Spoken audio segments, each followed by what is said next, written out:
বৈশাখ এলো শুভ তিথি, রাজার ঘরে ছোট রানী এলো পদ্মাবতী।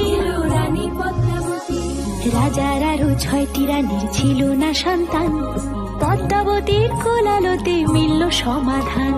বছর যেতে জন্ম নিল 7 ছেলে 1 মেয়ে, হয় খুশির আকাশ হঠাৎ কালো মেঘে গেল ছেয়ে।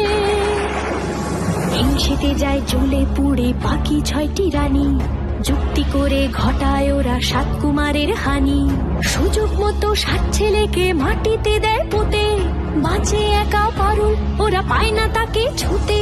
ধাইমা বাজায় সেই মেয়েকে বড় করে তোলে, 7 ভাইকে পায় যে পারুল 7টি চাপা ফুলে।